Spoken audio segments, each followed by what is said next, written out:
ओम नमो भगवते वासुदेवाय। ओम नमो भगवते वासुदेवाय। ओम नमो भगवते वासुदेवाय। नारायणं नमस्कृत्य नरं चैव नरोत्तमं देवीं सरस्वतीं व्यासं ततो जयमुदीरयेत् नष्टप्रायेषु भद्रेषु नित्यं भागवत सेवया भगवतिरुत्तमश्लोके भक्तिर्भवति नैष्टिकी। ओम अज्ञानतिमिरान्धस्य ज्ञानाञ्जनशलाकया चक्षुरुन्मीलितं येन तस्मै श्रीगुरवे नमः। नमो विष्णुपादाय कृष्णप्रेष्ठाय भूतले श्रीमति भक्तिवेदान्तस्वामिनिति नामिने। नमस्ते सारस्वती देवी गौरवाणी प्रचारिणे निर्विशेष शून्यवादी पाश्चात्य देश तारिणे। जय श्री कृष्ण चैतन्य प्रभु नित्यानंद श्री अद्वैत गदाधर शिवासादि गौर भक्तवृंद। हरे कृष्ण कृष्ण कृष्ण हरे हरे। हरे राम राम राम हरे हरे। जय जय श्री चैतन्य जय नित्यानंद जय द्वैत चंद्र जय गौर भक्त वृंद। जय जय श्री चैतन्य जय नित्यानंद जय द्वैत चंद्र जय गौर भक्त वृंद। जय जय श्री चैतन्य जय नित्यानंद जय द्वैत चंद्र जय गौर भक्त वृंद।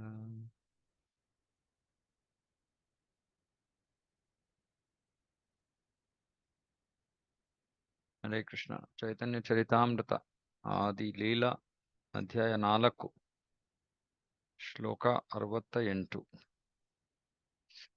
ಲಾದಿನೀರ ಸಾರ ಪ್ರೇಮ ಪ್ರೇಮ ಸಾರ ಭಾವ ಭಾವೇರ ಪರಮ ಕಾಷ್ಟ ನಾಮ ಮಹಾಭಾವ.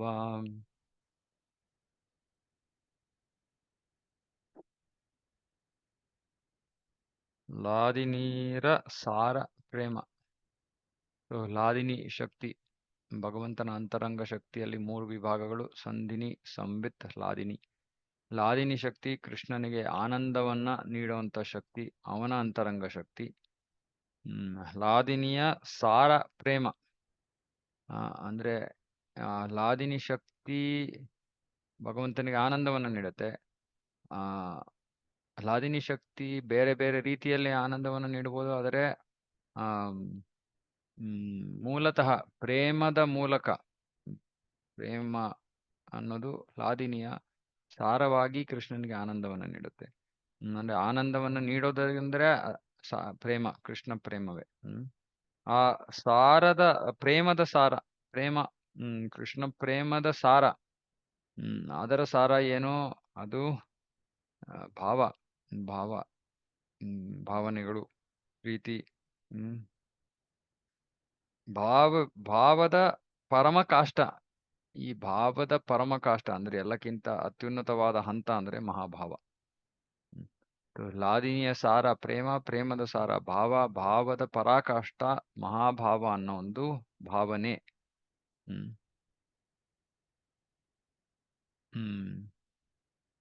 ಸೊ ಈ ಪ್ರೇಮದಲ್ಲಿ, ಲಾದಿನಿಯ ಸಾರ ಪ್ರೇಮ, ಪ್ರೇಮದಲ್ಲಿ 2 ವಿಭಾಗಗಳು. ಒಂದು ಶುದ್ಧ ಪ್ರೇಮ, ಕೇವಲ ಪ್ರೇಮ ಅಥವಾ ಶುದ್ಧ ಭಕ್ತಿ, ಕೇವಲ ಭಕ್ತಿ. ಆಮೇಲೆ ಇನ್ನೊಂದು ಮಿಶ್ರ ಭಕ್ತಿ ಅಥವಾ ಮಿಶ್ರ ಪ್ರೇಮ. ಮಿಶ್ರ ಪ್ರೇಮ ಅಂದ್ರೆ ಪ್ರೇಮವೂ ಇದೆ, ಪ್ರೇಮಕ್ಕೆ ಸರಿಯಾಗಿಲ್ದೇ ಇರೋದು ಜೊತೆಗಿದೆ. ಅಂದ್ರೆ ಪ್ರೇಮವೂ ಇದೆ, ಪ್ರೇಮವಿಲ್ದೇ ಇರೋದು ಇದೆ. ಇದು ಮಿಶ್ರ, ಬೇರೆ ಯಾವುದೋ ವಸ್ತುವಿನೊಂದಿಗೆ ಮಿಶ್ರಿತವಾಗೋಗಿದೆ ಇದು.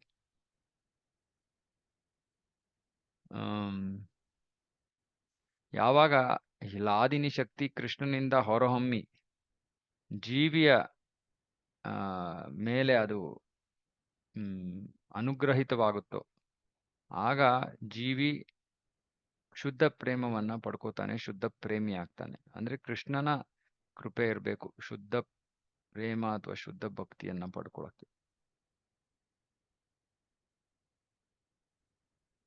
ಮತ್ತೆ ಇದು ಜೀವಿಯ ಇಚ್ಛೆಯ ಮೇಲೂ ಅವಲಂಬಿತವಾಗಿದೆ.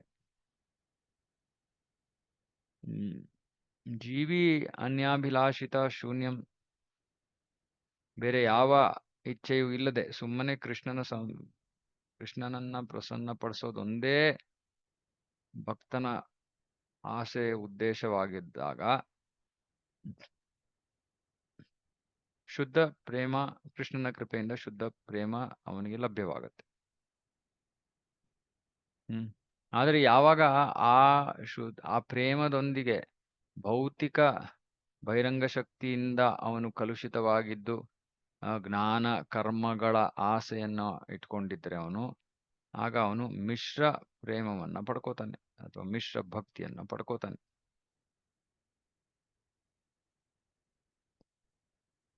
ಮಿಶ್ರ ಭಕ್ತಿಯಿಂದ ಕೃಷ್ಣ ಆಕರ್ಷಿತನಾಗೋದಿಲ್ಲ, ಶುದ್ಧ ಪ್ರೇಮದಿಂದ ಕೃಷ್ಣ ಆಕರ್ಷಿತನಾಗ್ತಾನೆ.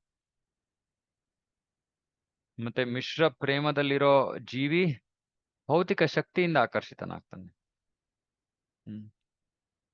ಮಿಶ್ರ ಭಕ್ತಿ ಇದ್ರೆ ಕೃಷ್ಣ ಆಕರ್ಷಿತ ಆಗೋದಿಲ್ಲ, ಬದಲಿಗೆ ಜೀವಿ ಭೌತಿಕ ಶಕ್ತಿಯಿಂದ ಆಕರ್ಷಿತನಾಗೋಗ್ತಾನೆ. ಆಗ ಭಗವಂತನ ಈ ಪ್ರೇಮದಿಂದ ಅವನು ಉನ್ಮತ್ತನಾಗೋ ಬದಲು ಭೌತಿಕ ಇಂದ್ರಿಯ ಭೋಗದಿಂದಾಗಿ ಅವನು ಉನ್ಮತ್ತನಾಗ್ತಾನೆ ಅಥವಾ ಅದ್ರ ಹಿಂದೆ ಬಿದ್ದು ಉನ್ಮತ್ತನಾಗ್ತಾನೆ. ಹಾಗಾಗಿ ಅವನಿಗೆ ಜೀವನದಲ್ಲಿ ಸುಖ ದುಃಖ ಎಲ್ಲ ಭೌತಿಕ ತ್ರಿಗುಣಗಳ ಪ್ರಭಾವದಡಿಯಲ್ಲಿ ಅವನು ಸಿಕ್ಕಾಕೊಂಡ್ಬಿಡ್ತಾನೆ. ನಮಗೆ ಜೀವನದಲ್ಲಿ ಏನ್ ಬೇಕು ಅನ್ನೋದು ನಾವು ನಿರ್ಧಾರ ಮಾಡ್ಬೇಕು. ಶುದ್ಧ ಪ್ರೇಮ ಅಂದ್ರೆ ಭೌತಿಕವಾಗಿ ಏನನ್ನು ಭಗವಂತನಿಂದ ಬೇಡದೇ ಇರೋದು, ಏನು ಬೇಡೋಂಗಿಲ್ಲ.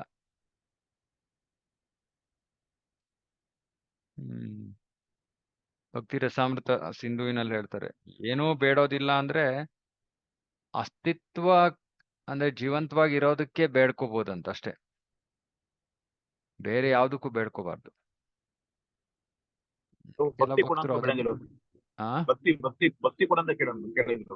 ಭಕ್ತಿಗೆ ಸಂಬಂಧಿತವಾಗಿ ನಾವು ಏನು ಬೇಡದ್ರು ಅದು ಆಸೆ ರಹಿತವಾಗಿರುವಂತದ್ದೇ. ಅದು ಅಂದ್ರೆ ಸಂಪೂರ್ಣವಾಗಿ ಸ್ವೀಕೃತ. ಅದು ಭಕ್ತಿಯಲ್ಲಿ ಮುಂದುವರಿಬೇಕು ಅಂತ ಬೇಡ್ಕೊಳ್ಳೋದು ಖಂಡಿತವಾಗಿಯೂ ಶುದ್ಧ ಭಕ್ತಿಯ ಅಂಗ. ಆದ್ರೆ ನಮಗೋಸ್ಕರ ನಾವು ಭೌತಿಕವಾಗಿ ಏನನ್ನ ಬೇಡಿದ್ರು ಇವಾಗ ಇದು ಬಹಳ ಕಠಿಣ. ಇದು ಇವಾಗ ಉದಾಹರಣೆಗೆ ಇವಾಗ ಜನರಿಗೆ ನಾವು ಭಕ್ತಿಗೆ ಬನ್ನಿ ಅಂತ ನಾವು ಪ್ರಚಾರ ಮಾಡ್ತೀವಿ. ಸಾಮಾನ್ಯವಾಗಿ ಎಲ್ಲರೂ ಜನರನ್ನ ಹೇಗೆ ಆಕರ್ಷಿಸ್ತಾರೆ, ನೀವು ಜೀವನದಲ್ಲಿ ಆನಂದದಲ್ಲಿ ಇರ್ತೀರಾ, ಸಂತೋಷವಾಗಿರ್ತೀರಾ, ಕಷ್ಟಗಳಿರಲ್ಲ, ಈ ರೀತಿ ವಿಷಯಗಳನ್ನ ಹೇಳಿ ಜನರನ್ನ ಕೃಷ್ಣ ಭಕ್ತಿಗೆ ಆಕರ್ಷಿಸುವುದು. ಆದ್ರೆ ಇದು ನಿಜವಾಗ್ಲೂ ಕೃಷ್ಣ ಭಕ್ತಿ ಅಲ್ಲ, ವ್ಯಾಪಾರ ಇದು. ಮಿಶ್ರ ಭಕ್ತಿ ಅದು. ಕೃಷ್ಣನಿಂದ ಏನೋ ಕೇಳ್ಕೊಂಡು ಜೀವನದಲ್ಲಿ ಸಂತೋಷವಾಗಿರೋದು, ಇದೆಲ್ಲ ಇದು ಶುದ್ಧ ಭಕ್ತಿ ಅಲ್ಲ. ಅದಕ್ಕೆ ನಮ್ಗೆ ಸರಿ ಹೋಗಲ್ಲ ಇದು.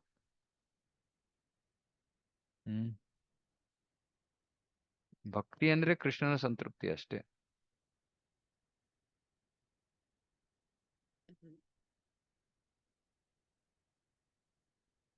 ತುಂಬಾ ವಿರಳವಾದದ್ದು, ಬಹಳ ಕಡಿಮೆ ಜನರು ಇದರ ಹಿಂದೆ ಹೋಗ್ತಾರೆ. ಅದಕ್ಕೆ ನಮ್ಮ ಪ್ರವಚನಗಳನ್ನ ಕೇಳೋದಕ್ಕೆ 20 ಜನ ಬರ್ತಾರೆ, ಬೇರೆ ಭಕ್ತರಿದ್ದಾರೆ ಅವರ ಪ್ರವಚನಗಳನ್ನ ಕೇಳೋದಕ್ಕೆ 200 ಜನ ಬರ್ತಾರೆ. ಯಾಕಂದ್ರೆ ನಾವು ವಿಶ್ವಭಕ್ತಿ ಬಗ್ಗೆ ಮಾತಾಡಲ್ಲ. ನೀವು ಜೀವನದಲ್ಲಿ ಸಂತೋಷವಾಗಿರಿ, ನೀವು ಈ ಮಂತ್ರ ಹೇಳಿ, ನರಸಿಂಹ ಕವಚ ಹೇಳಿ, ಇನ್ನೊಂದು ಹೇಳಿ, ಮತ್ತೊಂದು ಹೇಳಿ, ಇದು ಶುದ್ಧ ಭಕ್ತಿ ಅಲ್ಲ. ಇದೆಲ್ಲ ಮಿಶ್ರ ಭಕ್ತಿ. ಸಂತೋಷವಾಗಿರಿ, ಭಗವಂತನಿಗೆ ಇಚ್ಛೆ ಇದ್ರೆ ಸಂತೋಷವಾಗಿರ್ತೀವಿ. ಪ್ರಭುಪಾದರು ಬರೀತಾರೆ, ಯಾರು ಶುದ್ಧ ಭಕ್ತಿಯನ್ನ ಸ್ವೀಕರಿಸ್ತಾರೋ ಅಥವಾ ಅದನ್ನ ಇಚ್ಛೆ ಪಡ್ತಾರೋ, ಭಗವಂತ ನೀವು ಆಧ್ಯಾತ್ಮಿಕವಾಗಿ ನಾವು ಮುಂದುವರೆದಾಗ ಭೌತಿಕವಾಗಿಯೂ ನಮ್ಮನ್ನ ನೋಡ್ಕೊಂಡ್ಬಿಡ್ತಾನೆ. ಅದನ್ನ ಏನು ಮತ್ತೆ ಬೇರೆಯಾಗಿ ಕೇಳೋ ಅವಶ್ಯಕತೆ ಇಲ್ಲ. ಮತ್ತೆ ಯಾರು ಜೀವನದಲ್ಲಿ ಶುದ್ಧ ಭಕ್ತಿಯನ್ನ ಶುದ್ಧ ಭಕ್ತಿ ಆಸೆಯನ್ನ ಇಟ್ಕೊಂಡಿದಾರೋ ಅವ್ರ ಜೀವನದಲ್ಲಿ ಕಷ್ಟಗಳು ಅಂತ ನಾವೇನಾದ್ರು ಕೊಂಡ್ರು ಕೂಡ ಅದು ಕೂಡ ಶುದ್ಧ ಭಕ್ತಿಯತ್ತ ಭಕ್ತನನ್ನ ಕರ್ಕೊಂಡು ಹೋಗೋದಕ್ಕೆ ಕೃಷ್ಣ ಮಾಡ್ತಾ ಇರೋ ಯೋಜನೆ, ಬೇರೆ ಏನೂ ಇಲ್ಲ. ಅದು ಕರ್ಮಫಲ ಆಗಿರೋದಿಲ್ಲ. ಅರೆ ಇದು ತುಂಬಾ ಉನ್ನತವಾದ ಹಂತ. ಪ್ರಭುಪಾದರು ಇಸ್ಕಾನ್ನ ಸ್ಥಾಪನೆ ಮಾಡಿದ್ದು ಇದಕ್ಕೋಸ್ಕರನೇ, ಮಿಶ್ರ ಭಕ್ತಿಗೋಸ್ಕರ ಅಲ್ಲ. ಆದ್ರೆ ಇವತ್ತು ಹೀಗೆ ಇದೆ ಇವತ್ತು. ದೇವಸ್ಥಾನಕ್ಕೆ ಬಂದ್ರಿ, ನಿಮ್ಗೆ ಸಂತೋಷ ಆಯ್ತಾ? ಕೀರ್ತನ್ ಚೆನ್ನಾಗಿತ್ತಾ? ನಿಮ್ಗೆ ಆನಂದ ಆಯ್ತಾ? ಈ ತರ ಮಾತುಗಳೆಲ್ಲಾ ಕೂಡ ಮಿಶ್ರ ಭಕ್ತಿಯ ಮಾತುಗಳು. ನಾವು ಮಾಡ್ತಾ ಇರೋದು ಕೀರ್ತನ್ ಆಗ್ಲಿ, ಸೇವೆ ಆಗ್ಲಿ, ನಮ್ಮ ಆನಂದಕ್ಕೋಸ್ಕರ ಮಾಡ್ಕೋತಾ ಇಲ್ಲ ನಾವು, ಕೃಷ್ಣನ ಆನಂದಕ್ಕೋಸ್ಕರ ಮಾಡ್ತಾ ಇರೋದು. ಮತ್ತೆ ನಾನು ಮುಂಚೆನೂ ಹೇಳಿದ್ದೀನಿ, ಕೃಷ್ಣನಿಗೆ ಆನಂದ ಆದ್ರೆ ಆ ಲಾದಿನಿ ಶಕ್ತಿ ಭಕ್ತರಿಗೂ ಕೂಡ ಪೋಷಣೆ ನೀಡ್ತಾಳೆ, ಭಕ್ತರು ಕೂಡ ಆನಂದವನ್ನು ಅನುಭವಿಸ್ತಾರೆ. ಇದು ನಮ್ಮ ಕೃಷ್ಣ ಪ್ರಜ್ಞೆಯ ಸಾರ ಸರ್ವಸ್ವ ಇದು. ಇದರ ಹಿಂದೆ ನಾವು ಓಡ್ಬೇಕು. ಇದನ್ನ ಕೊಂಡ್ಕೊಳಕ್ಕೆ ಏನು ತೆತ್ತಾದ್ರೂ ನಾವು ಇದನ್ನ ಪಡ್ಕೊಂಡ್ರೆ ನಮ್ಮ ಜೀವನ ಪರಿಪೂರ್ಣತೆ, ಭಗವದ್ಧಾಮಕ್ಕೆ ಹೊಟ್ಟೋಗ್ತೀವಿ. ಯಾಕಂದ್ರೆ ಮಿಶ್ರ ಪ್ರೇಮ ಇದ್ರೆ ನಾವು ಭಗವದ್ಧಾಮಕ್ಕೆ ಹೋಗಲ್ಲ. ಮಿಶ್ರ ಭಕ್ತಿ ಇದ್ರೆ ಎಲ್ಲಿಗೆ ಹೋಗ್ತೀವಿ ನಾವು? ಮುಂಚೆನೆ ಹೇಳಿದ್ದೀನಿ. ವೆರಿ ಗುಡ್, ಸ್ವರ್ಗಕ್ಕೆ. ಮಿಶ್ರ ಭಕ್ತಿ ಇದ್ರೆ ಸ್ವರ್ಗಕ್ಕೆ ಹೋಗ್ತೀವಿ. ಕೇವಲ ಶುದ್ಧ ಭಕ್ತಿ ಇದ್ರೆ ಮಾತ್ರ ಕೃಷ್ಣ ಲೋಕ. ಹರೇ ಕೃಷ್ಣ ಪ್ರಭು. ಇದು ಕೃಷ್ಣನ್ಗೆ ಸಂತೋಷ ಆಯ್ತು ಅಂತ ಹೆಂಗ್ ಗೊತ್ತಾಗುತ್ತೆ? ಕೃಷ್ಣನಿಗೆ ಸಂತೋಷ ಆಯ್ತು ಹೆಂಗ್ ಗೊತ್ತಾಗತ್ತೆ? ಸೊ ಯಾವಾಗ ನಾವು ಯಾವ್ದಾದ್ರು ಒಂದು ಏನಾದ್ರು ಮಾಡ್ತೀವಿ ಕೃಷ್ಣನಿಗೋಸ್ಕರ, ಗುರುಗಳ ಪ್ರಸನ್ನತೆಗೋಸ್ಕರ, ಆದ್ರೆ ಅದರಲ್ಲಿ ಬಹಳ ಪರಿಶುದ್ಧವಾಗಿ ಪ್ರಯತ್ನವನ್ನು ಮಾಡಿದೀವಿ. ಪರಿಶುದ್ಧವಾಗಿ ಪ್ರಯತ್ನ ಮಾಡಿದಾಗ ಅದರ ಫಲ ಏನೇ ಇದ್ರೂ, ಯಾವಾಗ ಕೃಷ್ಣನಿಗೆ ಸಂತೃಪ್ತಿ ಆಗುತ್ತೋ, ನಾವು ಅವನ ಅಂಶವಾಗಿರೋದ್ರಿಂದ ನಮ್ಮಲ್ಲೂ ಕೂಡ, ನಮಗೂ ಕೂಡ ಒಂದು ಆನಂದ ಅನ್ನೋದು ಲಭ್ಯವಾಗತ್ತೆ. ನಾವೇ ಆನಂದವನ್ನು ಅನುಭವಿಸ್ತೀವಿ. ಅಂದ್ರೆ ನಮಗೆ ಆನಂದ ಬೇಕಿಲ್ಲ. ಇವಾಗ ಮುಂದೆ ನಾವು ಓದ್ತೀವಿ, ಗೋಪಿಯರ ಬಗ್ಗೆ ವರ್ಣನೆ ಇದೆ. ಗೋಪಿಯರಿಗೆ ತಾವು ಆನಂದಿಸಬೇಕು ಅನ್ನೋ ಯಾವ ಅಪೇಕ್ಷೆ ಇಲ್ಲ. ಆದ್ರೆ ಅವರನ್ನ ನೋಡಿ ಕೃಷ್ಣ ಆನಂದ ಪಟ್ಟ ತಕ್ಷಣ ಅವ್ರಿಗೂ ಆನಂದ ಆಗ್ಬಿಡತ್ತೆ. ಯಾವಾಗ ನಾವು ಬಹಳ ಪ್ರಾಮಾಣಿಕತೆಯಿಂದ, ಪರಿಶುದ್ಧತೆಯಿಂದ ಏನೋ ಒಂದು ಕೃಷ್ಣನಿಗೋಸ್ಕರ ಏನೋ ಒಂದು ಮಾಡಿರ್ತೀವಿ, ನಾವು ಅಪೇಕ್ಷೆ ಪಡದೆ ಅಥವಾ ಪ್ರಯತ್ನ ಪಡದೆ ಆಟೋಮ್ಯಾಟಿಕ್ ಆಗಿ ನಮಗೆ ಏನೋ ಒಂಥರ ಆನಂದದ ಅನುಭವ ನಾವು ಮಾಡಿದ್ರೆ ಹೆಚ್ಚು ಕಡಿಮೆ ಕೃಷ್ಣ ಆನಂದ ಪಟ್ಟಿದ್ದಾನೆ ಅಂತ. ಇನ್ನೊಂದು ವಿಧಾನ ಗುರುಗಳು ಹೇಳ್ತಾರೆ. ದೀಕ್ಷಾ ಗುರುಗಳಾಗ್ಲಿ, ಶಿಕ್ಷಾ ಗುರುಗಳಾಗ್ಲಿ ನಮಗೆ ಹೇಳಿದ್ರೆ, ಓಕೆ ನಿಮ್ಮ ಸೇವೆ ಚೆನ್ನಾಗಾಯ್ತು ಅಂತ, ಅದರಿಂದನೂ ನಾವು ಆನಂದ ಪಡ್ಬೋದು. ಎಂದರೆ ಭಗವಂತನಿಗೆ ಇದು, ಭಗವಂತ ಮೆಚ್ಕೊಂಡಿದ್ದಾನೆ ಅಂತ. ಆ ಮೊದಲನೇ ವರ್ಗ ಬಹಳ ಕಷ್ಟ ಸ್ವಲ್ಪ, ಅಂದ್ರೆ ನಮಗೆ ಗೊತ್ತಾಗೋದು. ಯಾಕಂದ್ರೆ ನಮಗೆ ಸಾಮಾನ್ಯವಾಗಿ ನಮಗೆ ಏನ್ ಇಷ್ಟ ಆಗುತ್ತೋ ಅದರಿಂದ ನಾವು ಆನಂದ ಪಡ್ತೀವಿ, ಏನ್ ಇಷ್ಟ ಇಲ್ವೋ ಅದರಿಂದ ಆನಂದ ಪಡೋದಿಲ್ಲ. ಸೊ ಆರಂಭಿಕ ಹಂತದಲ್ಲಿ ಗುರುಗಳ ಒಂದು ಗುರುಗಳು ಏನ್ ಹೇಳ್ತಾರೆ, ಚೆನ್ನಾಗಾಯ್ತು ಅಂದ್ರೆ ಓಕೆ ಚೆನ್ನಾಗಾಯ್ತು, ಚೆನ್ನಾಗಾಗ್ಲಿಲ್ಲ ಅಂದ್ರೆ ಚೆನ್ನಾಗಾಗ್ಲಿಲ್ಲ. ಚೆನ್ನಾಗಾಯ್ತು ಅಂದ್ರೆ ನಾವು ಆನಂದ ಪಡ್ಬೋದು. ಅವ್ರು ಚೆನ್ನಾಗಾಯ್ತು ಅಂದ್ರೆ ಕೃಷ್ಣನಿಗೆ ಅದು ಹಿಡಿಸ್ತು ಅಂತ ಅರ್ಥ.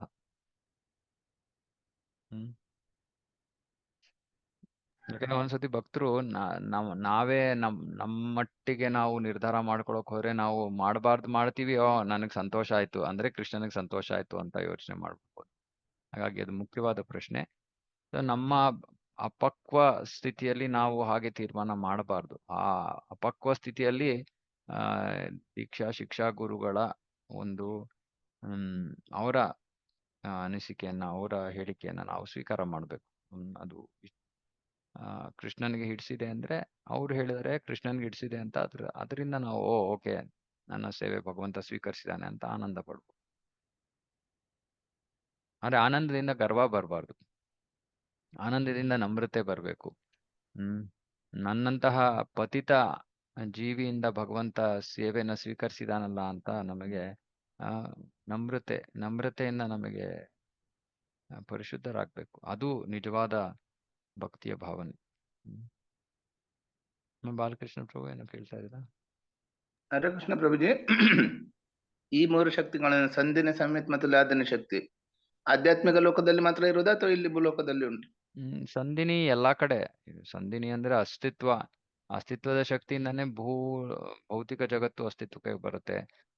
ಜ್ಞಾನ, ಆಧ್ಯಾತ್ಮಿಕ ಜ್ಞಾನ, ಕೃಷ್ಣನ ಜ್ಞಾನ, ಬೇರೆ ಎಲ್ಲಾ ಜ್ಞಾನವೂ ಕೂಡ ಸಂವಿತ್ತು.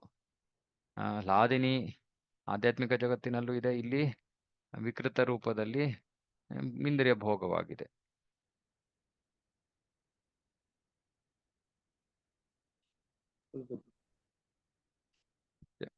ಮಹಾಭಾವ ಸ್ವರೂಪ ಶ್ರೀ ರಾಧಾ ಠಾಕುರಾನಿ ಸರ್ವಗುಣ ಖೈ ಕೃಷ್ಣ ಹಾನಿ ಕೃಷ್ಣ ಕಾಂತ ಶಿರೋಮಣಿ. ಆ ಮಹಾಭಾವದ ಸ್ವರೂಪ ರಾಧಾ ಠಾಕುರಾಣಿ. ಠಾಕುರಾಣಿ ಅಂದ್ರೆ ದೇವತೆಯನ್ನ ಉದ್ದೇಶಿಸುವುದು. ರಾಧಾರಾಣಿ ಆ ಮಹಾಭಾವದ ಸ್ವರೂಪ, ಮಹಾಭಾವ ಸ್ವರೂಪಿಣಿ. ಸರ್ವಗುಣ ಖನಿ, ಎಲ್ಲಾ ಸದ್ಗುಣಗಳ ಆಗರ ಅವಳು. ಮತ್ತೆ ಕೃಷ್ಣ ಕಾಂತಾ ಶಿರೋಮಣಿ, ಕೃಷ್ಣನ ಕಾಂತೆಯರ. ಕಾಂತೆಯರು ಅಂದ್ರೆ ಅವನ ಪ್ರೇಮಿಗಳು, ಅವನ ಪತ್ನಿಯರು, ಎಲ್ಲರಲ್ಲೂ ಅವಳು ಶಿರೋಮಣಿ.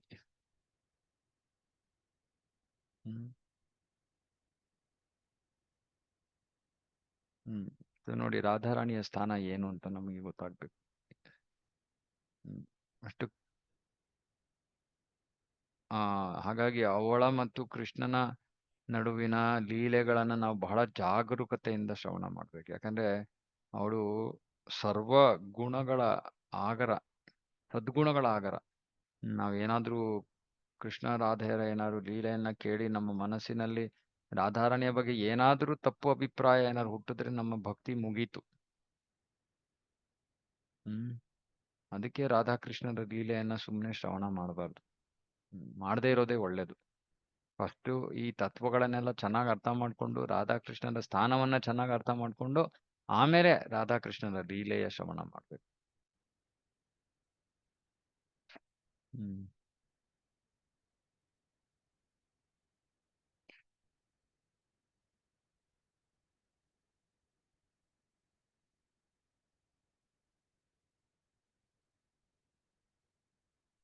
ರಾಧಾರಾಣಿ ಕೃಷ್ಣನ ಸರ್ವೋಚ್ಚ ಪ್ರೇಮದ ವಸ್ತು ಅಂತ ಹೇಳ್ತಾರೆ. ಪ್ರೇಮದ ವಸ್ತು.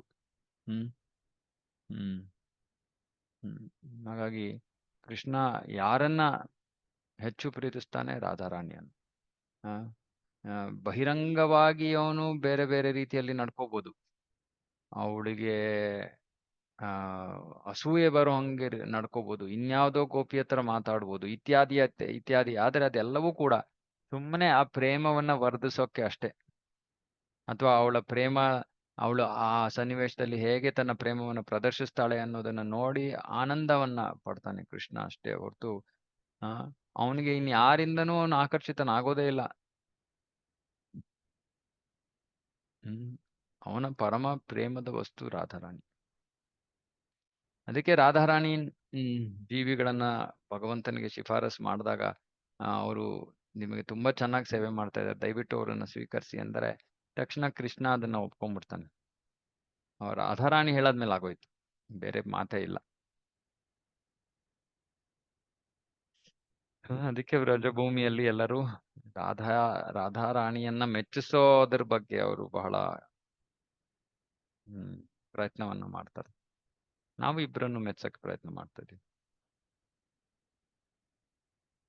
ಶ್ಲೋಕ 70. ಇದು ಉಜ್ವಲ ನೀಲಮಣಿ ಅಂತ ಇನ್ನೊಂದು ರೂಪ ಗೋಸ್ವಾಮಿಯವರ ಒಂದು ಪುಸ್ತಕ, ಅದರಿಂದ ಆರಿಸಿರುವಂತ ಶ್ಲೋಕ. ತಯೋರಪ್ಯುಭಯೋರ್ಮಧ್ಯೆ ರಾಧಿಕಾ ಸರ್ವತಾಧಿಕಾ ಮಹಾಭಾವಸ್ವರೂಪೇಯಂ ಗುಣೇರ್ ಅತಿವರೀಷ್ಯಸಿ. ತಯೋರಪಿ, ತಯೋರ್ ಅಂದ್ರೆ ಇಬ್ರು. ಯಾರು ಇಬ್ರು? ಚಂದ್ರಾವಳಿ ಮತ್ತೆ ರಾಧಾರಾಣಿ. ಚಂದ್ರಾವಳಿ ರಾಧಾರಾಣಿ ಕಸಿನ್ನು.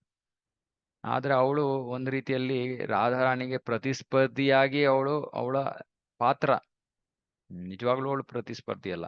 ಆಧ್ಯಾತ್ಮಿಕ ಜಗತ್ತಿನಲ್ಲಿ ಯಾರಿದ್ರೂ ಕೂಡ ರಾಧಾಕೃಷ್ಣನ ಪ್ರೇಮವನ್ನ ವರ್ಧಿಸೋ ಒಂದು ಉದ್ದೇಶದಿಂದಾನೇ ಲೀಲಾಶಕ್ತಿ ಅವರನ್ನ ಒಂದು ಪಾತ್ರಗಳಲ್ಲಿ ಸ್ಥಾನಗಳಲ್ಲಿ ನಿಲ್ಲಿಸಿರ್ತಾಳೆ. ಹಾಗಾಗಿ ಅವಳ ಪಾತ್ರ ರಾಧಾರಾಣಿಗೆ ಪ್ರತಿಸ್ಪರ್ಧಿಯಾಗಿ ಇರೋದು. ಆದರೆ ನಿಜವಾಗ್ಲೂ ಅವಳು ರಾಧಾ ಮತ್ತೆ ಕೃಷ್ಣನ ಪ್ರೇಮವನ್ನ ಹೆಚ್ಚಿಸೋ ಒಂದು ಪಾತ್ರವನ್ನೇ ವಹಿಸ್ತಾ ಇದ್ದಾಳೆ. ಇಲ್ಲಾದ್ರೆ ಹೇಳ್ತಾ ಇದ್ದಾರೆ ಇಬ್ಬರು ಗೋಪಿಯರಲ್ಲೂ ರಾಧಾರಾಣಿಯೇ ಎಲ್ಲಾ ರೀತಿಗಳಲ್ಲೂ ಸರ್ವೋಚ್ಚಳು, ಎಲ್ಲಾ ರೀತಿಗಳಲ್ಲೂ. ಮತ್ತೆ ಅವಳು ಎಲ್ಲರನ್ನೂ ಕೂಡ ಒಳ್ಳೆ ಗುಣಗಳಲ್ಲಿ ಮೀರಿಸ್ತಾಳೆ. ಯಾರೂ ಇಲ್ಲ ಅವಳ ಹೋಲಿಕೆಯಲ್ಲಿ. ಗುಣಗಳಲ್ಲಿ, ಸದ್ಗುಣಗಳಲ್ಲಿ ಅವಳನ್ನ ಸಮಾನರಾಗ್ಲಿ, ಅವಳನ್ನ ಮೀರಿರೋರಾಗ್ಲಿ ಯಾರು. ಕೃಷ್ಣ ಪ್ರೇಮ ಭಾವಿತ ಯಾರ ಚಿತ್ತೇಂದ್ರಿಯ ಕಾಯ, ಕೃಷ್ಣನ್ ನಿಜ ಶಕ್ತಿ ರಾಧಾ ಕ್ರೀಡಾರ ಸಹಾಯ. ನೋಡಿ ಎಷ್ಟು ಚೆನ್ನಾಗಿದೆ ಇದು. ಅವಳ ಮನಸ್ಸು, ಇಂದ್ರಿಯಗಳು ಮತ್ತು ದೇಹ ಕೃಷ್ಣ ಪ್ರೇಮದಲ್ಲಿ ಮುಳುಗೋಗಿದೆಯಂತೆ, ತುಂಬಿ ತುಳುಕ್ತಾ ಇದೆ. ತುಂಬಿ ತುಳುಕ್ತಾ ಇದೆ ಅಂತ ಹೇಳೋಣ. ಆ ಮನಸ್ಸು, ಇಂದ್ರಿಯಗಳು, ದೇಹ ಕೃಷ್ಣ ಪ್ರೇಮದಿಂದ ತುಂಬಿ ತುಳುಕ್ತಾ ಇದೆಯಂತೆ. ಅವಳು ಕೃಷ್ಣನ ಸ್ವಂತ ಶಕ್ತಿ, ಮತ್ತೆ ಅವಳು ಅವನಿಗೆ ಅವನ ಲೀಲೆಗಳಲ್ಲಿ ಸಹಾಯ ಮಾಡ್ತಾಳೆ. ರಾಧಾರಾಣಿಯ ಪಾತ್ರ ಏನು? ಕೃಷ್ಣನಿಗೆ ಅವನ ಲೀಲೆಗಳಲ್ಲಿ ಸಹಾಯ ಮಾಡೋದು ಅವಳ ಕೆಲಸ. ಅವಳು ಕೃಷ್ಣನ ಸ್ವಂತ ಶಕ್ತಿ. ಅವಳ ಮನಸ್ಸು, ಇಂದ್ರಿಯಗಳು, ದೇಹ ಕೃಷ್ಣ ಪ್ರೇಮದಿಂದ ತುಂಬಿ ತುಳುಕ್ತಾ ಇದೆ. ಹಾಗಾಗಿ ಅವಳೊಬ್ಬಳೇ ಕೃಷ್ಣನ ಆನಂದದ ಮೂಲ ಅಂತೆ. ಒಬ್ಬಳೇ. ಅಂದ್ರೆ ಕೃಷ್ಣನಿಗೆ ಆನಂದ ಅಂದ್ರೆ ಅದು ಕೇವಲ ರಾಧಾರಾಣಿ. ಅದಕ್ಕೆ ಕೃಷ್ಣ ಭಕ್ತರಿಂದಲೂ ಆನಂದ ಪಡ್ತಾನೆ. ಯಾಕಂದ್ರೆ ಭಕ್ತಿ ಅನ್ನೋದು ಲಾದಿನಿ ಶಕ್ತಿ, ರಾಧಾರಾಣಿಯ ಕೆಲಸ. ಹಾಗಾಗಿ ನಮಗೆ ಕೃಷ್ಣನಿಗೆ ಏನಾದ್ರೂ ಸೇವೆಯನ್ನ ಮಾಡೋದಕ್ಕೆ ಅವಕಾಶ ಯಾರಾದ್ರೂ ಕೊಟ್ರೆ ಅದು ರಾಧಾರಾಣಿಯ ಕೃಪೆ ಅಂತ ನಾವು ತಿಳ್ಕೊಬೇಕು. ಯಾಕಂದ್ರೆ ಕೃಷ್ಣ ತನ್ನಿಂದ ಬೇರೆಯಾಗಿರುವಂತಹ ಯಾವುದರಿಂದಲೂ ಆನಂದವನ್ನ ಪಡೆಯೋದಕ್ಕೆ ಸಾಧ್ಯ ಇಲ್ಲ. ತನ್ನಿಂದ ಬೇರೆಯಾಗಿರುವಂತಹ ಅಂದ್ರೆ ಅವನು ತನ್ನಿಂದ ತಾನು ಆನಂದವನ್ನ ಪಡ್ಕೋಬಹುದು ಅಷ್ಟೇ, ಅದು ಅವನ ಸ್ಥಾನ. ಕೃಷ್ಣ ತನ್ನಿಂದ ತಾನು ಆನಂದವನ್ನ ಪಡ್ಕೋಬಹುದು. ಕೃಷ್ಣ ಬೇರೆ ಯಾವುದರಿಂದಲೂ ಆನಂದವನ್ನ ಪಡ್ಕೊಳಕ್ ಸಾಧ್ಯ ಇಲ್ಲ. ಮತ್ತೆ ರಾಧಾರಾಣಿ ಕೃಷ್ಣನೇ ಆಗಿರೋದ್ರಿಂದ ಅವಳೇ ಅವನ ಆನಂದದ ಮೂಲ.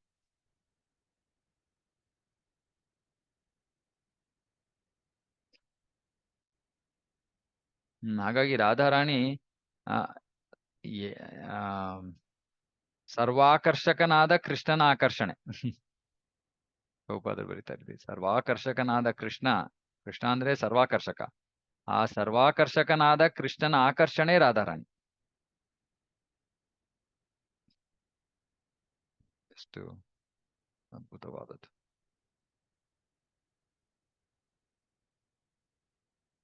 ಇದು ಬ್ರಹ್ಮ ಸಂಹಿತೆಯಿಂದ. ಆನಂದ ಚಿನ್ಮಯ ರಸ ಪ್ರತಿಭಾವಿತಾಭಿರ್ಯ ಏವ ನಿಜ ರೂಪ ತಯಾ ಕಲಾಭಿಃ ಓ ಲೋಕ ಏವ ನಿವಸತ್ಯ ಕಿಲಾತ್ಮಭೂತೋ ಗೋವಿಂದಮಾದಿ ಪುರುಷಂ ತಮಹಂ ಭಜಾಮಿ.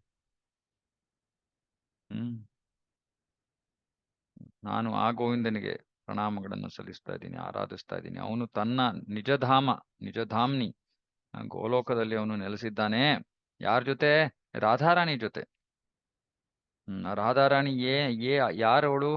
ಅವಳು ಅವನ ಆಧ್ಯಾತ್ಮಿಕ ರೂಪವನ್ನ ಪ್ರತಿನಿಧಿಸ್ತಾಳೆ ಅಥವಾ ಹೋಲ್ತಾಳೆ. ಮತ್ತೆ ಲಾದಿನಿ ಶಕ್ತಿ ಸ್ವರೂಪಿಣಿ ಅವಳು. ಆಧ್ಯಾತ್ಮಿಕ ರೂಪವನ್ನ ಹೋಲ್ತಾಳೆ ಅಂದ್ರೆ ಅವಳು ಅವನ ಆಧ್ಯಾತ್ಮಿಕ ರೂಪ. ಮತ್ತೆ ಅವಳ ಸಹವರ್ತಿಗಳು, ಅವಳ ಜೊತೆ ಇರೋ ಸಂಗಡಿಗರು, ಅವರೆಲ್ಲರೂ ಕೂಡ ಅವರಿಬ್ಬರು ರಾಧಾಕೃಷ್ಣರ ಜೊತೆ ಯಾರಿದ್ದಾರೋ ಅವರೆಲ್ಲರೂ ಅವಳಿಗೆ ಬಹಳ ಬೇಕಾಗಿರುವಂತಹ ಸೇವಕಿಯರು, ಸ್ನೇಹಿತರು. ಮತ್ತೆ ಅವರು ಅವಳ ದೇಹದ ವಿಸ್ತರಣೆ, ರಾಧಾರಾಣಿಯ ದೇಹದ ವಿಸ್ತರಣೆ. ಯಾರು? ಗೋಪಿಯರು ರಾಧಾರಾಣಿಯ ದೇಹದ ವಿಸ್ತರಣೆ. ಮತ್ತೆ ಅವರು ಈ ಆನಂದ ಚಿನ್ಮಯ ರಸದಿಂದ ತುಂಬಿದ್ದಾರೆ, ಅದನ್ನ ಹೀರ್ಕೊಂಡ್ಬಿಟ್ಟಿದ್ದಾರೆ. ಅವರ ಅಸ್ತಿತ್ವವೇ ಆನಂದ ಚಿನ್ಮಯ ರಸ ಗೋಪಿಯರದು. ಅಂದ್ರೆ ಏನರ್ಥ? ಅವರ ಅಸ್ತಿತ್ವವೇ ರಾಧಾರಾಣಿಗೆ ಕೃಷ್ಣನ ಸೇವೆಯಲ್ಲಿ ರಾಧಾರಾಣಿಗೆ ಸೇವೆ ಮಾಡಿ ಆ ಮೂಲಕ ಕೃಷ್ಣನಿಗೆ ಆನಂದವನ್ನ ಕೊಡೋದೇ ಅವರ ಅಸ್ತಿತ್ವ.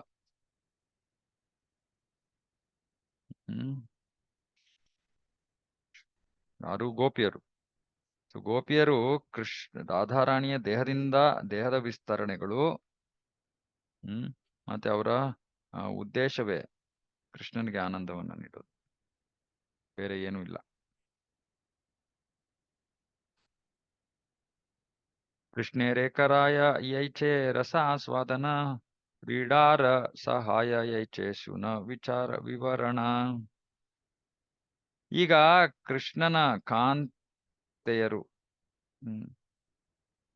ಅವನಿಗೆ ರಸಾಸ್ವಾದನೆ ಹೇಗೆ ಮಾಡಿಸ್ತಾರೆ, ಮತ್ತೆ ಅವನ ಲೀಲೆಗಳಲ್ಲಿ ಹೇಗೆ ಭಾಗವಹಿಸ್ತಾರೆ, ಹೇಗೆ ಸಹಾಯ ಮಾಡ್ತಾರೆ ಅನ್ನೋದ್ರ ಬಗ್ಗೆ ಶ್ರವಣ ಮಾಡೋಣ.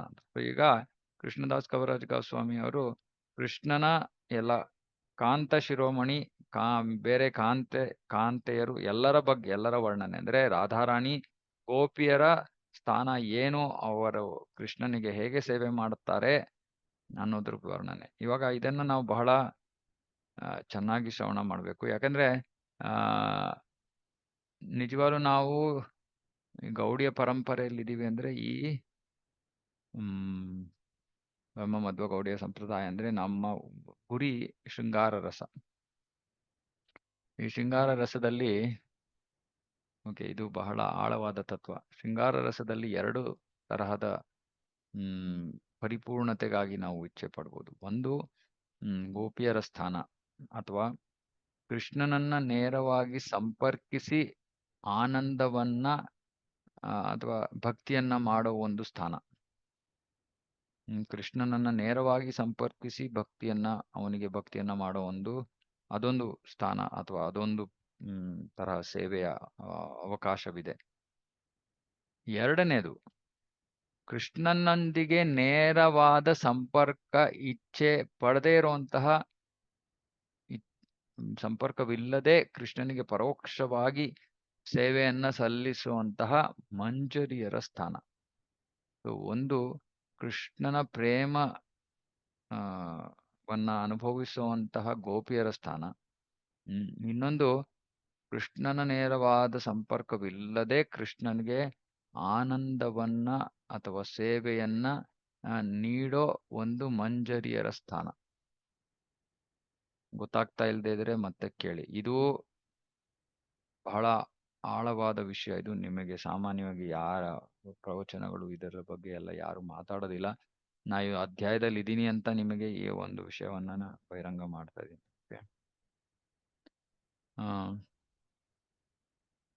ಹಾಗಾಗಿ ಚೈತನ್ಯ ಮಹಾಪ್ರಭುಗಳು ವಿಶೇಷವಾಗಿ ನಮಗೆ ಈ 2ನೇ ಹಂತದ ಭಕ್ತಿಯನ್ನ ನಾವು ಗುರಿಯಾಗಿಸ್ಕೋಬೇಕು ಅಂತ ನಮಗೆ ಹೇಳ್ಕೊಟ್ಟಿದ್ದಾರೆ. ಅಂದ್ರೆ ಕೃಷ್ಣನ ನೇರ ಸಂಪರ್ಕ ಇಲ್ಲದೆ ಕೃಷ್ಣನಿಗೆ ಸೇವೆಯನ್ನ ಮಾಡೋ ಒಂದು ಸ್ಥಾನ. ಆ ಒಂದು ಮಂಜರಿಯರು ಅಂದ್ರೆ ರಾಧಾರಾಣಿಯ ಸೇವಕಿಯರು. ರಾಧಾರಾಣಿಗೆ ಸೇವೆ ಮಾಡೋದೇ ಅವರ ವ್ಯಕ್ತಿತ್ವ.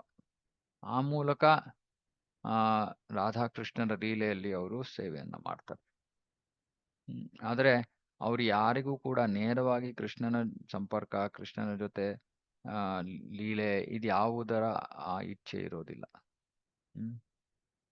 ಹಾಗಂದ್ರೆ ನಮಗೆ ಹೀಗೆ ನಾವು ಯೋಚನೆ ಮಾಡ್ಬೇಕು ಅಂತಲ್ಲ. ನಮ್ಮ ಮನಸ್ಸಿಗೆ ನಮಗೆ ಯಾವ ವಿಷಯದಿಂದ ನಾವು ಆಕರ್ಷಿತರಾಗ್ತೀವೋ ಅದು ಭಕ್ತಿ. ಇವಾಗ ನಾವು ಓದ್ತೀವಿ ಇವಾಗ ಎಷ್ಟೊಂದು ವಿಷಯಗಳನ್ನ. ಅದನ್ನ ಓದಿದಾಗ ನಿಮ್ಗೆ ಇಲ್ಲ, ನನಗೆ ಹೀಗಿದ್ರೆ, ನನಗೆ ಈ ರೀತಿ ಕೃಷ್ಣನಿಗೆ ಭಕ್ತಿ ಮಾಡ್ಬೇಕು ಅಂತ ನಮ್ಮ ಮನಸ್ಸಿಗೆ ಬಂದ್ರೆ ಓಕೆ. ಹೇಳಿದ್ವಲ್ಲ ಮುಂಚೆನೆ, ಯಾವುದು ಸಹಜವಾಗಿ ನಾವು ಯಾವ ತರಹದ ಲೀಲೆಗಳಿಂದ ಆಕರ್ಷಿತರಾಗ್ತೀವೋ ಆ ತರಹದ ಭಕ್ತಿಯನ್ನ ನಾವು ಆ ತರಹದ ಭಕ್ತರು, ಅದು ನಮ್ಮ ಸ್ವರೂಪ ಸ್ಥಿತಿ ಆಗಿರೋ ಸಾಧ್ಯತೆಗಳು ಬಹಳ. ಹಾಗಾಗಿ ಕೃತಕವಾಗಿ ಆರ್ಟಿಫಿಷಿಯಲ್ ಆಗಿ ನಾವು ಇದು ಒಳ್ಳೇದು, ಇದು ಕೆಟ್ಟದ್ದು, ಅಥವಾ ಇದು ಬೇಕು, ಅದು ಬೇಡ, ಅಥವಾ ಪ್ರವಚನದಲ್ಲಿ ಈಗ ಹೇಳಿದ್ರು ಹಾಗಾಗಿ ಅದನ್ನೇ ನಾವು ಅಪೇಕ್ಷೆ ಪಡ್ಬೇಕು, ಆ ರೀತಿ ಏನೂ ಇಲ್ಲ. ಭಕ್ತಿ ಅಂದ್ರೆ ನಮ್ಮ ಸ್ವರೂಪ ಸ್ಥಿತಿ ಏನಿದೆಯೋ ಅದು ಬಹಿರಂಗವಾಗ್ತಾ ಇದೆ ಇವಾಗ ಅಷ್ಟೇ. ಅದು ಬಹಿರಂಗವಾಗೋದಕ್ಕೆ ಮಾರ್ಗ ಇರೋದು ಶ್ರವಣ. ಅದಕ್ಕೆ ಎಷ್ಟೊಂದು ಭಕ್ತರಿಗೆ ಹೇಳ್ತೀನಿ, ಸುಮ್ಮನೆ ಕ್ಲಾಸನ್ನ ಕೇಳ್ಕೊಂಡು ನಿಮ್ಮ ಭಕ್ತಿಯನ್ನ ಮಾಡೋ ಒಂದು ಉದ್ದೇಶ ಇಟ್ಕೋಬೇಡಿ. ಯಾಕಂದ್ರೆ ಇವಾಗ ಕ್ಲಾಸ್ ಕೊಡ್ತಾ ಇರೋರು ಅವರು ಭಗವದ್ಗೀತೆಯನ್ನ ಕೊಡ್ಬೋದು, ಭಾಗವತ ಇಲ್ಲ ಇನ್ಯಾರೋ ಭಾಗವತ ಕೊಡ್ಬೋದು. ಆದ್ರೆ ಅಂತಿಮವಾಗಿ ನಾವು ಚೈತನ್ಯ ಚರಿತಾಮೃತಕ್ಕೆ ಬರಬೇಕು, ಭಕ್ತಿರಸಾಮೃತ ಸಿಂಧುಗೆ ಬರಬೇಕು. ಪ್ರವಚನಗಳು ಕೊಡ್ತಾ ಇರೋರು ಇದ್ರ ಬಗ್ಗೆ ಎಲ್ಲ ವ್ಯವಸ್ಥಿತವಾಗಿ ನಮಗೆ ಹೇಳಿಲ್ಲ ಅಂದ್ರೆ ನಮ್ಗೆ ಅವಾಗ ಈ ವಿಷಯಗಳು ಗೊತ್ತಾಗದೇ ಇಲ್ಲ. ಹಾಗಾಗಿ ನಾವು ಓದ್ಲಿಲ್ಲ ಅಂದ್ರೆ ನಮಗೆ ಭಕ್ತಿ ನಿಜವಾಗಿ ಏನು ಅನ್ನೋದು ಅರ್ಥನೇ ಆಗಲ್ಲ. ಯಾಕಂದ್ರೆ ನಾವು ಇವಾಗ 4 ವರ್ಷದಿಂದ ಮಾಡ್ತಾ ಇದೀವಿ ವ್ಯವಸ್ಥಿತವಾಗಿ. ಭಗವದ್ಗೀತೆ ಆಯ್ತು, ಭಾಗವತ ಒಂದು ಮಟ್ಟಿಗೆ ಆಯ್ತು, ಚೈತನ್ಯ ಚರಿತಾಮೃತ ಮಾಡ್ತಾ ಇದೀವಿ, ಈ ವಿಷಯಗಳ ಚರ್ಚೆ ಆಗ್ತಾ ಇದೆ. ಇಲ್ಲಾಂದ್ರೆ ಇಸ್ಕಾನಿನಲ್ಲಿ ಹಲವಾರು ಭಕ್ತರು ಈ ವಿಷಯಗಳ ಶ್ರವಣನೇ ಮಾಡಿರೋದಿಲ್ಲ. ಯಾಕಂದ್ರೆ ಯಾರು ಓದೋದು ಇಲ್ಲ ಪುಸ್ತಕಗಳು. ಭಾಗವತಾನೇ 16 ವರ್ಷಗಳು ತಗೊಂಡ್ಬಿಡ್ತಾರೆ. ಇನ್ನು ಚೈತನ್ಯ ಚರಿತಾಮೃತ ತನಕ ಬಂದು ಅದನ್ನ ಓದೋ ಪ್ರಶ್ನೆ. ಹಾಗಾಗಿ ನಾವು ನಮ್ಮದೇ ಆದ ಒಂದು ಅಭ್ಯಾಸ, ಆ ಒಂದು ಸಾಧನೆಯನ್ನ ಇಟ್ಕೋಬೇಕು. ಅವಾಗ ಎಲ್ಲಾ ಪುಸ್ತಕಗಳನ್ನ ಯಾವ್ಯಾವ ಪುಸ್ತಕಗಳು ಶಿಫಾರಸು ಮಾಡಿದಾರೋ ಎಲ್ಲವನ್ನು ಓದ್ತೀವಿ, ಅದರಲ್ಲಿರೋ ವಿಷಯಗಳನ್ನ ತಿಳ್ಕೊತೀವಿ. ನಿಜವಾಗ್ಲೂ ಭಕ್ತಿ ಏನು ಎತ್ತ ಅನ್ನೋ ಅರಿವು ಹೆಚ್ಚಾಗುತ್ತೆ. ಆವಾಗ ನಮಗೆ ಯಾವ ತರಹದ ಸೇವೆಯನ್ನು ಕೃಷ್ಣನಿಗೆ ಮಾಡಬೇಕು ಅನ್ನೋ ಒಂದು ಮನಸ್ಥಿತಿ ಬರುತ್ತೆ. ಇವೆಲ್ಲ ಭಕ್ತಿಯಲ್ಲಿ ಮುಂದುವರಿಯಕ್ಕೆ ಇವೆಲ್ಲ ಅವಶ್ಯಕ. ಎಷ್ಟೊಂದ್ ಜನ ಭಕ್ತರು ಅನ್ಕೊಂಡ್ಬಿಟ್ಟಿದ್ದಾರೆ, ನಾನ್ ಸುಮ್ನೆ ಸೇವೆ ಮಾಡ್ತಾ ಇರ್ತೀನಿ ಅಷ್ಟೇ, ಶ್ರವಣ ಗಿವಣ ಇದೆಲ್ಲ ಬೇಡಪ್ಪ. ಭಕ್ತಿ ಏನು ಅಂತಾನೆ ಗೊತ್ತಾಗಲ್ಲ ನಮ್ಗೆ. ಹಾಗಾಗಿ ಇದು ಬಹಳ ಮುಖ್ಯ. ಈ ವಿಷಯಗಳನ್ನೆಲ್ಲ ನಾವು ಕೇಳ್ಬೇಕು. ಯಾರಿಗೋ ಅಯ್ಯೋ ನನ್ಗೆ ಇದು ಇಷ್ಟಾನೇ ಆಗ್ತಾ ಇಲ್ಲ, ಅಸಹ್ಯ ಆಗ್ತಾ ಇದೆ, ನಿಮಗ್ ಬಿಟ್ಟಿದ್ದದು. ನಾವು ಸರಿ ತಪ್ಪು ಅಂತ ಹೇಳೋದಕ್ಕೆ ನಮಗೇನು ಇದೇ ಇಲ್ಲ. ಯಾಕಂದ್ರೆ ಇದೆಲ್ಲ ನಿಮ್ಮ ಭಕ್ತಿ. ನಾವು ಬರೀ ಇಲ್ಲಿ ಪೋಸ್ಟ್ ಮ್ಯಾನ್ ಅಷ್ಟೇ. ಓಕೆ, ಸೊ ಇಲ್ಲಿ ಹೇಳ್ತಾ ಇದ್ದಾರೆ ಕೃಷ್ಣನ ಪ್ರಿಯ ಕಾಂತೆಯರಲ್ಲಿ 3 ವರ್ಗಗಳು. ಒಂದು ಭಾಗ್ಯ ದೇವತೆಗಳು, ಲಕ್ಷ್ಮೀ ದೇವತೆಗಳು, ಲಕ್ಷ್ಮೀಗಣ. ಆಮೇಲೆ ಮಹಿಷಿಗಣ ಅಂದ್ರೆ ದ್ವಾರಕೆಯ ರಾಣಿಯರು. ಆಮೇಲೆ ವ್ರಜ ಕನ್ಯೆಯರು. ವ್ರಜಾಂಗನ ಅಂತೂ ವ್ರಜದಲ್ಲಿರೋ ಗೋಪಿಯರು, ದ್ವಾರಕೆಯಲ್ಲಿರೋ ರಾಣಿಯರು, ಮತ್ತೆ ಲಕ್ಷ್ಮೀ ದೇವಿಯರು. ಇವರು 3 ವರ್ಗ. ಕೃಷ್ಣನ ಕಾಂತೆಯರಲ್ಲಿ 3 ವರ್ಗ. ಆ 3 ವರ್ಗದಲ್ಲಿ ವ್ರಜಯ ಕನ್ಯೆಯರೇ ಗೋಪಿಯರೇ ಸರ್ವಶ್ರೇಷ್ಠ ಸ್ಥಾನ. ಮತ್ತೆ ಈ ಎಲ್ಲಾ ಕಾಂತೆಯರು ಕೂಡ ರಾಧಾರಾಣಿಯಿಂದಲೇ ಹೊರಹೊಮ್ಮಿರೋದು. ಲಕ್ಷ್ಮೀದೇವಿಯು ಕೂಡ ರಾಧಾರಾಣಿಯ ವಿಸ್ತರಣೆ, ದ್ವಾರಕೆಯ ರಾಣಿಯರು ಕೂಡ ರಾಧಾರಾಣಿಯ ವಿಸ್ತರಣೆ, ಗೋಪಿಯರು ಕೂಡ ರಾಧಾರಾಣಿಯ ವಿಸ್ತರಣೆ. ಅವತಾರಿ ಕೃಷ್ಣ ಯೈಚೆ ಖರೆ ಅವತಾರ ಅಂಶಿನಿ ರಾಧಾ ಹೈತೇತಿ ಗಣೇರ ವಿಸ್ತಾರ. ಹೇಗೆ ಕೃಷ್ಣ ಎಲ್ಲ ಅವತಾರಗಳ ಮೂಲನೋ ಅದೇ ರೀತಿ ರಾಧಾರಾಣಿ ಎಲ್ಲ ಶಕ್ತಿಗಳ ಮೂಲ, ಅಥವಾ ಎಲ್ಲ ಕಾಂತೆಯರ ಮೂಲ. ಎಲ್ಲರೂ ಅವಳಿಂದ ಬರೋದು. ಹೇಗೆ ಎಲ್ಲ ವಿಷ್ಣು ತತ್ವ ಕೃಷ್ಣನಿಂದ ಬರುತ್ತೋ, ಎಲ್ಲ ಶಕ್ತಿ ತತ್ವ ರಾಧಾಯಿಂದ ಬರೋದು. ವೈಭವ ಗಣ ಏನ ತಾರ ಅಂಗವಿಭೂತಿ ಬಿಂಬ ಪ್ರತಿಬಿಂಬ ರೂಪ ಮಹಿಷಿರ ತತಿ. ಈ ಲಕ್ಷ್ಮೀ ದೇವಿಯರು ಅವರು ರಾಧಾರಾಣಿಯ ಅಂಶ, ಭಾಗಶಃ ವಿಸ್ತರಣೆ, ಭಾಗಶಃ ರೂಪ,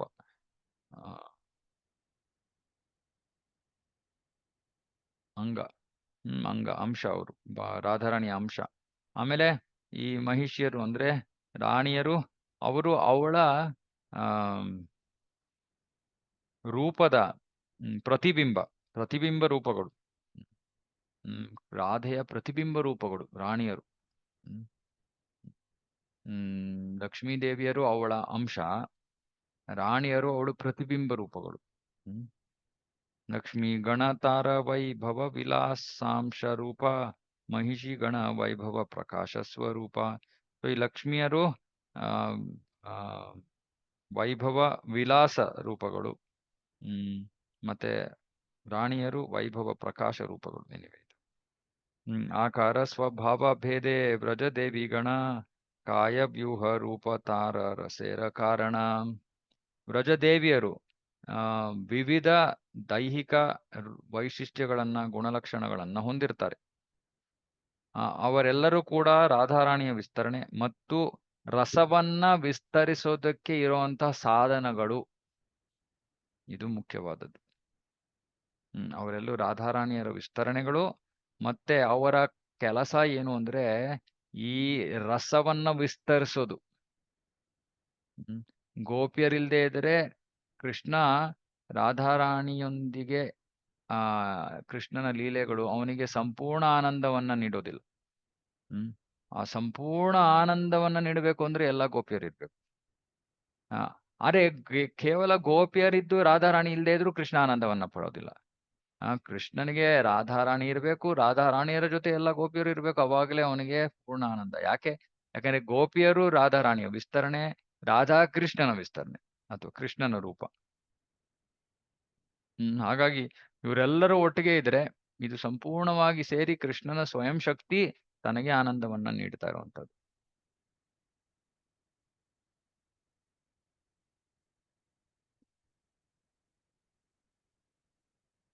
ಬಹುಕಾಂತ ವಿನಾನ ಹೇ ರಸೆರ ಉಲ್ಲಾಸ ಲೀಲಾರ ಸಹಾಯಲಾಗಿ ಬಹುತ ಪ್ರಕಾಶ. ಹಲವಾರು ಕಾಂತೆಯರು ಇಲ್ಲದೆ ಇದ್ರೆ ಆ ರಸದ ಉಲ್ಲಾಸ ಲಭ್ಯವಾಗೋದಿಲ್ಲ ಕೃಷ್ಣನಿಗೆ. ಅದಕ್ಕೆ ಹೇಳಿದ್ದು ಅವರೆಲ್ಲರೂ ಇದ್ರೇನೆ ಅವನಿಗೆ ಸಂಪೂರ್ಣ ಉಲ್ಲಾಸ. ಹಾಗಾಗಿ ರಾಧಾರಾಣಿಯ ಈ ವಿಸ್ತರಣೆಗಳು ಅವರೆಲ್ಲರೂ ಕೂಡ ಭಗವಂತನ ಲೀಲೆಗಳಲ್ಲಿ ರಾಧಾರಾಣಿಗೆ ಸಹಾಯನ ಮಾಡ್ತಾರೆ, ಅಥವಾ ಭಗವಂತನ ಲೀಲೆಗಳಲ್ಲಿ ಭಗವಂತನಿಗೆ ಸಹಾಯ ಮಾಡ್ತಾರೆ. ಹೇಗೆ ನೋಡಿದ್ರು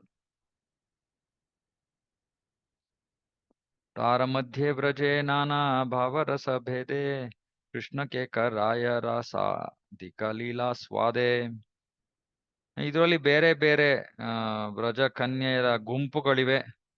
ಒಂದೊಂದು ಗುಂಪುಗಳಲ್ಲಿ ಒಂದೊಂದು ರೀತಿಯ ಭಾವನೆಗಳಿವೆ, ರಸಗಳಿವೆ. ಅವರೆಲ್ಲರೂ ಕೂಡ ಕೃಷ್ಣ ಎಲ್ಲಾ ಮಧುರತೆಯನ್ನ ಆಸ್ವಾದಿಸೋದಕ್ಕೆ ಅವರು ರಾಸ ನೃತ್ಯ ಬೇರೆ ಲೀಲೆಗಳ ಸಂಪೂರ್ಣ ಮಧುರತೆಯನ್ನ ಆಸ್ವಾದಿಸೋದಕ್ಕೆ ಅವರು ಸಹಾಯ ಮಾಡ್ತಾರೆ. ಸೊ ಅವರ ಅಸ್ತಿತ್ವವೇ ಕೃಷ್ಣನ ಆನಂದ.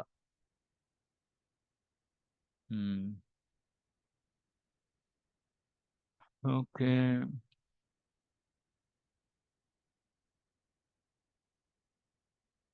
ರಾಧಾರಾಣಿಯ ಪರಮ ನಿರ್ದೇಶನದಡಿಯಲ್ಲಿ ಅವರು ಕೃಷ್ಣ ಎಲ್ಲಾ ಲೀಲೆಗಳಿಂದ ಆನಂದವನ್ನ ಆಸ್ವಾದಿಸೋದಕ್ಕೆ ಕಾರಣರಾಗ್ತಾರೆ ಅವರು. ಆದ್ರೆ ಮುಖ್ಯವಾದದ್ದು ಇಲ್ಲಿ ರಾಧಾರಾಣಿಯ ಪರಮ ನಿರ್ದೇಶನದ ಅಡಿಯಲ್ಲಿ ಇವೆಲ್ಲ ಇವರು ನಡೀತಾ ಇರೋದು. ಯಾರು ಸ್ವತಂತ್ರರಾಗಿ ಕೃಷ್ಣನೊಂದಿಗೆ ವ್ಯವಹರಿಸೋಕ್ ಸಾಧ್ಯ ಇಲ್ಲ. ಯಾಕಂದ್ರೆ ಅವರೆಲ್ಲರೂ ಬ್ರಜಕನ್ಯರೆಲ್ಲರೂ ಕೂಡ ರಾಧಾರಾಣಿಯ ವಿಸ್ತರಣೆ. ಒಂದ್ಸತಿ ತುಳಸಿ ಬೃಂದೆ ತುಳಸಿ ಬೃಂದ ಆಧ್ಯಾತ್ಮಿಕ ಜಗತ್ತಿನಲ್ಲಿ ಅವಳು ಈ ರೀತಿ ರಾಧಾರಾಣಿಯ ಪರಮ ನಿರ್ದೇಶನದ ಅಡಿಯಲ್ಲಿ ಇಲ್ಲದೆ ಕೃಷ್ಣನ ಜೊತೆ ವ್ಯವಹರಿಸಿದ್ದಕ್ಕೆ ಅವಳಿಗೆ ಶಾಪ ಸಿಕ್ಕಿ ಅವಳು ಇಲ್ಲಿ ಭೂಲೋಕಕ್ಕೆ ತುಳಸಿಯಾಗಿ ಬರ್ಬೇಕಾಯ್ತು. ಹೀಗೆ. ಸೊ ಅದಕ್ಕೆ ಇಲ್ಲಿ ಆಧ್ಯಾತ್ಮಿಕ ಜೀವನದಲ್ಲಿ ನಾವು ಈ ಅಧಿಕಾರಿಗಳ ಬಗ್ಗೆ ಸ್ವಲ್ಪ ಹೆಚ್ಚು ಒತ್ತು ಕೊಡ್ತೀವಿ. ಅಂದ್ರೆ ನಾವು ಭಕ್ತಿಯಲ್ಲಿ ಮುಂದುವರಿಬೇಕು ಅಂದ್ರೆ ನಮಗೆ ಒಬ್ರು ಅಧಿಕಾರಿಗಳು ಇರಬೇಕು. ಭಕ್ತಿ ಅಧಿಕಾರಿ ಅಂದ್ರೆ ನಾವು ನಮಗೆ ಇಷ್ಟ ಬಂದಂಗೆ ನಾವು ಭಕ್ತಿಯನ್ನ ಮಾಡ್ತಾ ಇದ್ರೆ ನಾವು ಗೋಲೋಕಕ್ಕೆ ಹೋಗಕ್ಕಾಗಲ್ಲ. ಯಾಕಂದ್ರೆ ಗೋಲೋಕಕ್ಕೆ ಹೋಗ್ಬೇಕಂದ್ರೆ ಮೊದಲು ಯಾರಾದ್ರೂ ಅಧಿಕಾರಿಗಳು ಇರ್ಬೇಕು ನಮ್ಗೆ. ಗುರುಗಳು ನಮ್ಮ ಅಧಿಕಾರಿಗಳು. ಆದ್ರೆ ನಾವು ಗುರುಗಳಿಂದ ಏನು ಕೇಳೋದಿಲ್ಲ, ಹೇಳೋದಿಲ್ಲ, ಅವ್ರಿಗೂ ನಮಗೂ ಏನು ಸಂಬಂಧ ಇಲ್ಲ. ಹಾಗಾಗಿ ನಮ್ಮ ಸ್ಥಳೀಯ ಅಧಿಕಾರಿಗಳು, ಲೋಕಲ್ ಅಥಾರಿಟೀಸ್ ಯಾರಿದಾರೋ ಅವರು ಬಹಳ ನಮ್ಮ ಭಕ್ತಿಯಲ್ಲಿ ನಾವು ಮುಂದುವರಿಯಕ್ಕೆ ಬಹಳ ಮುಖ್ಯ ಅವರು.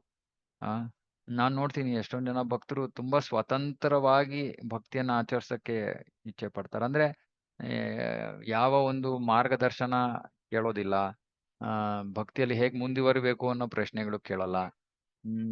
ಹಾಗಿದ್ರೆ ನಾವು ಭಕ್ತಿಯಲ್ಲಿ ಮುಂದುವರಿಯಕ್ಕಾಗಲ್ಲ. ನಾವು ಅನ್ಕೊಂಡ್ಬಿಟ್ಟಿದ್ರೆ ನಾನು ಹೆಂಗೋ ಮಾಡ್ತಾ ಇದೀನಿ, ನಾನು ಭಕ್ತಿಯಲ್ಲಿ ಮುಂದುವರಿತೀನಿ ಅಂದ್ರೆ ಅದು ಸಾಧ್ಯ ಇಲ್ಲ.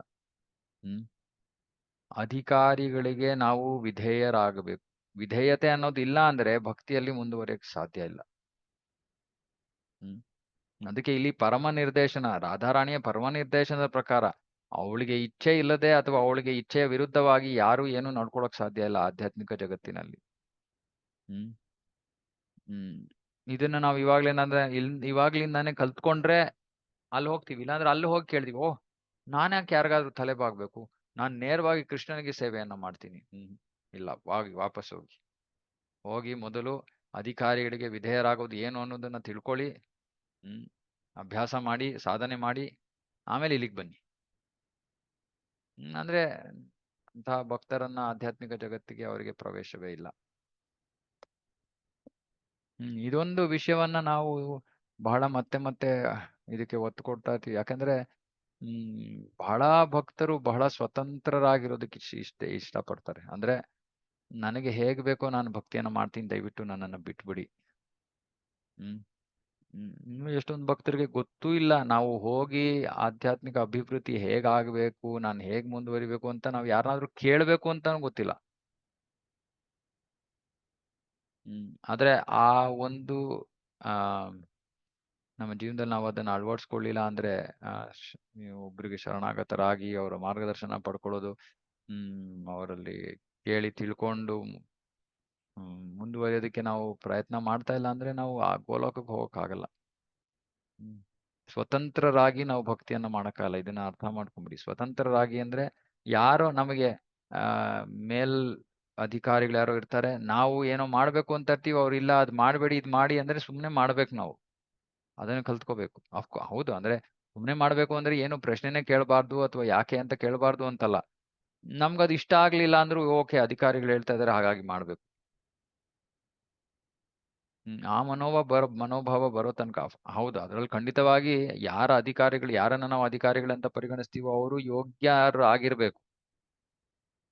ಯೋಗ್ಯರಾಗಿಲ್ದೇ ಇರೋರು ಆ ಅಧಿಕಾರತ್ವವನ್ನ ನಾವು ಸ್ವೀಕಾರ ಮಾಡಿದ್ರೆ ಅವಾಗ ನಮಗೆ ತೊಂದರೆ ಆಗತ್ತೆ. ಹಾಗಾಗಿ ಈ ಸಂಪೂರ್ಣ ಆಧ್ಯಾತ್ಮಿಕ ಜೀವನ ಅಂದ್ರೆ ಈ ಸ್ವಲ್ಪ ಭೇದವನ್ನ ಮಾಡ್ಬೇಕು. ಯಾರ ಸಂಪರ್ಕದಲ್ಲಿರ್ಬೇಕು, ಯಾರ ಸಂಘದಲ್ಲಿರ್ಬೇಕು, ಯಾರ ಮಾರ್ಗದರ್ಶನ ಪಡ್ಕೋಬೇಕು, ಇದೆಲ್ಲದರ ಬಗ್ಗೆ ನಾವು ಬಹಳ ಚೆನ್ನಾಗಿ ಯೋಚನೆ ಮಾಡಿ ಸರಿಯಾದ ಅಧಿಕಾರಿಗಳ ಅಡಿಯಲ್ಲಿ ನಮ್ಮ ಭಕ್ತಿಯಲ್ಲಿ ನಾವು ಮುಂದುವರಿಯೋದಕ್ಕೆ ನಾವು ಅವರಲ್ಲಿ ಕೇಳ್ಕೋಬೇಕು. ನೀವು ನನಗೆ ಭಕ್ತಿಯಲ್ಲಿ ಮುಂದುವರಿಯೋದಕ್ಕೆ ನನಗೆ ಮಾರ್ಗದರ್ಶನ ಕೊಡೋಕ್ಕೆ ಒಪ್ಕೋತೀರಾ, ನೀವು ದಯವಿಟ್ಟು ಕೊಡಿ ಅಂತ ಬೇಡ್ಕೊಂಡು ಪ್ರಾರ್ಥನೆ ಮಾಡ್ಕೊಂಡು ಅವರನ್ನ ಅವ್ರು ಒಪ್ಕೊಂಡಾಗ ಅವಾಗ ನಾವು ನಿಜವಾಗ್ಲೂ ಭಕ್ತಿಯಲ್ಲಿ ಮುಂದುವರಿಯಕ್ಕೆ ಸಾಧ್ಯ.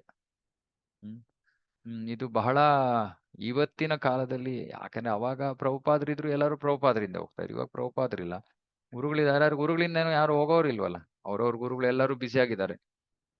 ವಿಶೇಷವಾಗಿ ಕರ್ನಾಟಕದ ಭಕ್ತರು, ಕನ್ನಡ ಮಾತಾಡೋ ಭಕ್ತರು ಗುರುಗಳಿಂದ ಏನು ಶ್ರವಣ ಮಾಡ್ತಾ ಇರಲ್ಲ. ಯಾಕಂದ್ರೆ ಗುರುಗಳು ಇಂಗ್ಲಿಷಲ್ಲಿ, ಹಿಂದಿನಲ್ಲಿ ಕ್ಲಾಸ್ ಕೊಡ್ತಾರೆ. ಕನ್ನಡದಲ್ಲಿರೋ ಭಕ್ತರು ಎಲ್ಲವರಿಗೆ ಭಾಷೆಗಳು ಅರ್ಥ ಆಗೋದಿಲ್ಲ. ಹೇಗೆ ಮುಂದುವರಿಯೋದು?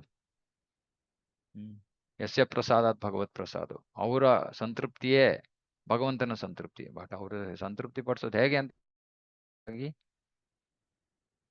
ಸ್ಥಳೀಯ ನಮ್ಮ ಭಾಷೆಯಲ್ಲಿ ನಮಗೆ ತಿಳಿ ಹೇಳುವಂತಹ ಭಕ್ತರ ಮಾರ್ಗದರ್ಶನದಡಿಯಲ್ಲಿ ನಾವು ಭಕ್ತಿಯನ್ನ ಮಾಡಬೇಕು. ಅವರ ಆದೇಶಗಳನ್ನ ಪಾಲನೆ ಮಾಡಕ್ ಸಿದ್ಧರಾಗಿರ್ಬೇಕು. ಅವಾಗ್ಲೇ ಆಧ್ಯಾತ್ಮಿಕ ಜಗತ್ತು. ಸೊ ಅದಕ್ಕೆ ಇಲ್ಲಿ ಹೇಳ್ತಾ ಇದ್ದಾರೆ, ಪೌಳ ಪರಮ ನಿರ್ದೇಶನ ಯಾರು ಅಲ್ಲಿ ಉಲ್ಲಂಘಿಸೋ ಪ್ರಶ್ನೆನೇ ಇಲ್ಲ. ಆಮೇಲೆ ಇನ್ನೊಂದು, ಆಧ್ಯಾತ್ಮಿಕ ಜಗತ್ತಿನಲ್ಲಿ ಎಲ್ಲ ಬಹಳ ವೈವಿಧ್ಯಮಯವಾದದ್ದು. ಸುಮ್ನೆ ಒಂದೇ ರೀತಿಯಲ್ಲ. ಓಕೆ, ಬೆಳಗ್ಗೆ ಎದ್ದೆ, ನಾನು ಹಲ್ಲುಜ್ಕೊಂಡೆ, ಜಪ ಮಾಡದೆ, ಅದೇ ಪ್ರಸಾದ ತಿಂದೆ, ಆಮೇಲೆ ಅದೇ ಕೆಲಸ ಮಾಡದೆ, ಈ ರೀತಿ ಅಲ್ಲ ಅಲ್ವಾ? ಭಕ್ತಿಯ ಜೀವನ ಅಂದ್ರೆ ಪ್ರತಿದಿನ ಬೇರೆ ಬೇರೆ ಇರುತ್ತೆ. ಅದೇ ರೀತಿ ಆಧ್ಯಾತ್ಮಿಕ ಜಗತ್ತಿನಲ್ಲಿ ಎಲ್ಲ ಒಂದೇ ತರ ನಡೆಯಲ್ಲ. ಬಹಳ ವೈವಿಧ್ಯಮಯವಾದದ್ದು ಆಧ್ಯಾತ್ಮಿಕ ಜಗತ್ತು. ಮತ್ತೆ ಆ ಒಂದು ರಸ ವಿಸ್ತರಿಸಿದಾಗ, ಅಂದ್ರೆ ಬಹಳ ವ್ಯಕ್ತಿಗಳು, ರಾಧಾರಾಣಿಯಂತಹ ಹಲವಾರು ವ್ಯಕ್ತಿಗಳಿದ್ದಾಗ ಆ ರಸ ವಿಸ್ತರಿಸುತ್ತೆ. ರಾಧಾರಾಣಿಯಂತ ಹಲವಾರು ವ್ಯಕ್ತಿಗಳು ಅಂದ್ರೆ ಯಾರು? ಗೋಪಿಯರು, ಸಖಿಯರು. ಒಬ್ಬ ರಾಧಾರಾಣಿಯ ಕೃಷ್ಣನಿಗೆ ಎಷ್ಟೊಂದು ಆನಂದವನ್ನು ನೀಡಬಹುದು. ಅವಳ ಬೇರೆ ಬೇರೆ ಗುಣಗಳ ಅಥವಾ ಅಂಶಗಳು ಬೇರೆ ಬೇರೆ ರೂಪಗಳಾಗಿ, ಬೇರೆ ಬೇರೆ ಗೋಪಿಯರಾಗಿ ಇನ್ನು ಎಷ್ಟು ಆ ರಸ ವಿಸ್ತರಿಸ್ಬೋದು. ಉದಾಹರಣೆಗೆ ನಾವು ರೂಪ ಮಂಜರಿ ಅಂತೀವಿ. ರೂಪ ಮಂಜರಿ ಅಂದ್ರೆ ರಾಧಾರಾಣಿಯ ಸುಂದರ ರೂಪವನ್ನ ಮೈಗೂಡಿಸ್ಕೊಂಡಿರುವಂತಹ ಮಂಜರಿ. ಸೊ ಹೀಗೆ ರಾಧಾರಾಣಿಯ ಒಂದೊಂದು ಗುಣಗಳನ್ನು ಕೂಡ ಒಬ್ಬರೊಬ್ರು ಸಂಪೂರ್ಣವಾಗಿ ಅದನ್ನು ವಿಸ್ತರಿಸ್ತಾರೆ, ಆ ಗುಣವನ್ನ. ಹೀಗೆ ಆ ಕೃಷ್ಣನ ಆನಂದ ಹೀಗೆ ವಿಸ್ತಾರವಾಗತ್ತೆ, ವಿಸ್ತೃತವಾಗತ್ತೆ. So ಇದು ಅದಕ್ಕೆ ರಾಧಾರಾಣಿ ಮತ್ತೆ ರಾಧಾರಾಣಿಯಂತಹ ವ್ಯಕ್ತಿಗಳು ಅಂದ್ರೆ ಗೋಪಿಯರ ಈ ಎಲ್ಲರ ಒಂದು ಉಪಸ್ಥಿತಿಯಲ್ಲಿ ಕೃಷ್ಣ ಸಂಪೂರ್ಣ ವೈವಿಧ್ಯಮಯವಾದ ಆನಂದವನ್ನು ಅನುಭವಿಸ್ತಾನೆ ಆಧ್ಯಾತ್ಮಿಕ ಜಗತ್ತಿನ. ಮತ್ತೆ ಇವರೆಲ್ಲರೂ ಕೂಡ ಕೃಷ್ಣನ ಆನಂದದ ಮೂಲ. ಹಾಗಾಗಿ ಈ ವಿಸ್ತರಣೆಗಳು ಬೇಕು ಕೃಷ್ಣನ ಆನಂದವನ್ನು ಹೆಚ್ಚಿಸೋದಕ್ಕೆ. ಮತ್ತೆ ಅವರ ಪ್ರೇಮದ ವ್ಯವಹಾರಗಳೇ ಈ ಲಾದಿನಿ ಶಕ್ತಿಯ ಅತ್ಯುತ್ಕೃಷ್ಟ ವಿಷಯಗಳು, ಲೀಲೆಗಳು. ಸೊ ಆ ರಾಧಾಕೃಷ್ಣ ಗೋಪಿಯರ ಲೀಲೆಗಳೇ ಲಾದಿನಿ ಶಕ್ತಿಯ ವ್ಯವಹಾರಗಳು. ಲಾದಿನಿ ಶಕ್ತಿ ಅವರನ್ನೆಲ್ಲ ಈ ರೀತಿ ಲಾದಿನಿ ಶಕ್ತಿಯೇ ಅವರ ವ್ಯವಹಾರಗಳ ಮೂಲಕ ಕೃಷ್ಣ ಆನಂದವನ್ನು ಅನುಭವಿಸ್ತಾನೆ. ಯಾರೋ ಕೃಷ್ಣನ ಜೊತೆ ಜಗಳಕ್ಕಾದ್ರೂ ಕೂಡ ಅದು ಕೃಷ್ಣನಿಗೆ ಆನಂದದ ಮೂಲ. ಯಾರೋ ಅವನ ಕೊಳಲನ್ನ ಕದ್ರೂ ಕೂಡ ಅದು ಕೃಷ್ಣನಿಗೆ ಆನಂದವನ್ನ ಮೂಲ. ಗೋಪಿಯರು ರಾಧಾರಾಣಿಯರು ಕೃಷ್ಣನಿಗೆ ಏನು ಮಾಡಿದ್ರು ಕೂಡ ಅದು ನಮ್ಗೆ ಅರ್ಥ ಆಗುತ್ತೋ ಬಿಡುತ್ತೋ ಅದೆಲ್ಲವೂ ಕೂಡ ಕೃಷ್ಣನಿಗೆ ಆನಂದವನ್ನು ಕೊಡೋ ಕಾರಣವಾಗೋಗುತ್ತೆ. ಹಾಗಾಗಿ ರಾಧಾರಾಣಿ ತನ್ನ ವೈಯಕ್ತಿಕ ಶರೀರದಿಂದ, ಮಾತಿನಿಂದ, ಮನಸ್ಸಿನಿಂದ ಮತ್ತೆ ಗೋಪಿಯರಿಂದ ಕೃಷ್ಣ ರಸಾಸ್ವಾದನೆಯನ್ನ ಮಾಡೋದಕ್ಕೆ ಅವಳು ಸಹಾಯ ಮಾಡ್ತಾಳೆ. ರಾಧಾರಾಣಿ ಗೋಪಿಯರ ಉದ್ದೇಶ ಇದೊಂದೇ, ಕೃಷ್ಣ ಸಂತೋಷವಾಗಿರ್ಬೇಕು, ಕೃಷ್ಣ ಆನಂದವನ್ನ ಅನುಭವಿಸ್ಬೇಕಷ್ಟೇ. ಸೊ ಕಾಯ ವಾಚ ಮನಸ ಅಂತಾರಲ್ಲ, ಎಲ್ಲವೂ ಆಧ್ಯಾತ್ಮಿಕ ಅಲ್ಲಿ. ಆದರೆ ಕಾಯಾನೂ ಇದೆ, ವಾಚಾನೂ ಇದೆ, ಮನಸ್ಸಾನೂ ಇದೆ ಆಧ್ಯಾತ್ಮಿಕ ಜಗತ್ತಿನಲ್ಲಿ. ಆ ಎಲ್ಲದರ ಮೂಲಕ ರಾಧಾರಾಣಿ ಗೋಪಿಯರು ಕೃಷ್ಣನಿಗೆ ಆನಂದವನ್ನ ಕೊಡೋದ್ರಲ್ಲೇ ಸಂಪೂರ್ಣವಾಗಿ ತೊಡಗಿದ್ದಾರೆ. ಬೇರೆ ಕೆಲಸವೇ ಇಲ್ಲ ಅವರಿಗೆ, ಬೇರೆ ಉದ್ದೇಶವೇ ಇಲ್ಲ. ಮತ್ತೆ ಆ ವೈವಿಧ್ಯತೆಗಳನ್ನ ಹೆಚ್ಚಿಸೋ ಉದ್ದೇಶದಿಂದ ಸ್ವಯಂ ರಾಧಾರಾಣಿ ತನ್ನ ಶರೀರದಿಂದಲೇ ಗೋಪಿಯರ ವಿಸ್ತರಣೆಯನ್ನ ಮಾಡ್ತಾಳೆ. ಸೊ ಇದು ರಾಧಾರಾಣಿ ಮತ್ತೆ ಗೋಪಿಯರ ಅಸ್ತಿತ್ವದ ಸತ್ಯ. ಇವಾಗ ಮುಂದಿನ ಶ್ಲೋಕಗಳಲ್ಲಿ, ಇವತ್ತಾಗಲ್ಲ ಮುಂದಿನ ವಾರ, ಮುಂದಿನ ಶ್ಲೋಕಗಳಲ್ಲಿ ಇವರು ಹೇಗೆ ಕೃಷ್ಣನಿಗೆ ಆನಂದವನ್ನು ಕೊಡ್ತಾರೆ ಇದರ ಒಂದು ವಿಷಯ. ಇದು ತತ್ವವೇ, ಇದ್ರಲ್ಲಿ ಯಾವ ಲೀಲೆಗಳು ಬರೋದಿಲ್ಲ ಇವಾಗ ಕೃಷ್ಣ ಚೈತನ್ಯ ಚರಿತಾಮೃತದಲ್ಲಿ.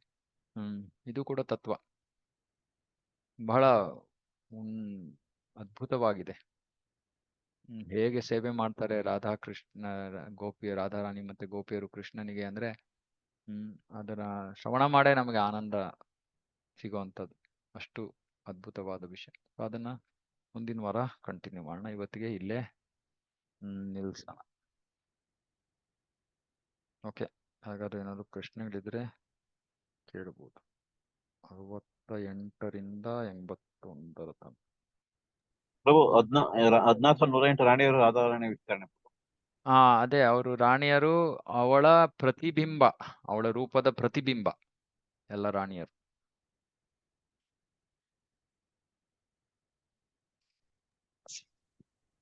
ಹರೇ ಕೃಷ್ಣ ಪ್ರಭು. ಇದು ಹರೇ ಕೃಷ್ಣ ಮಹಾಮಂತ್ರ ಇದ್ದ ಹಾಗೆ ರಾಧಾರಾಣಿಯ ಹೆಸರನ್ನು ಹೇಳ್ಕೊಂಡು ಯಾವ್ದಾದ್ರು ಮಂತ್ರ ಇದೆಯಾ ಪ್ರಭುಜಿ?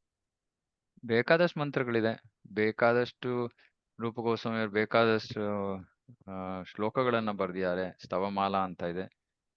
ಆದ್ರೆ ಅದೆಲ್ಲ ನಾವ್ ಇವಾಗ ಉಚ್ಚಾರ ಮಾಡೋ ಅಂತ ಶ್ಲೋಕಗಳಲ್ಲ. ಅದಕ್ಕೆ ನಾವು ಸಂಪೂರ್ಣವಾಗಿ ಬ್ರಹ್ಮಭೂತ ಹಂತಕ್ಕೆ ಬರ್ಬೇಕು. ಅಂದ್ರೆ ಶರೀರ ಭೌತಿಕತೆ ಅದನ್ನ ಮೀರಿರೋ, 3 ಗುಣಗಳನ್ನ ಮೀರಿರೋ ಹಂತಕ್ಕೆ ಬಂದಾಗ ಅವೆಲ್ಲವನ್ನ ಓದ್ಬೋದು.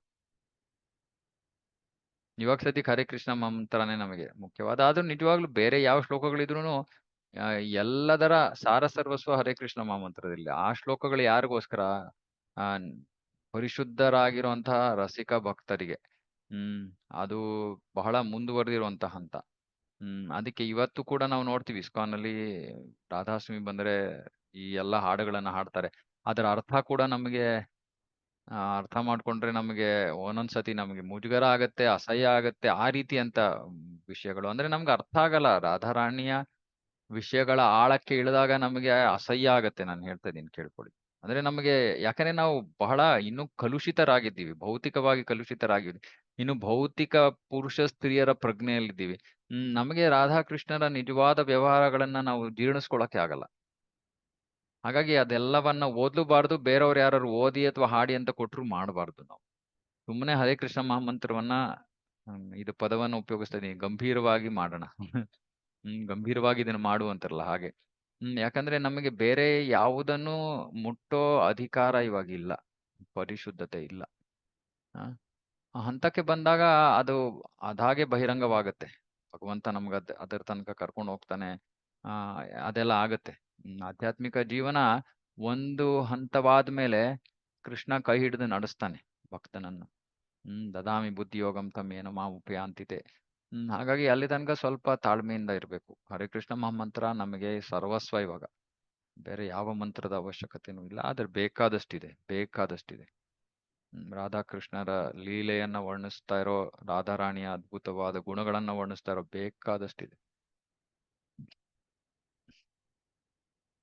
ಓಕೆ,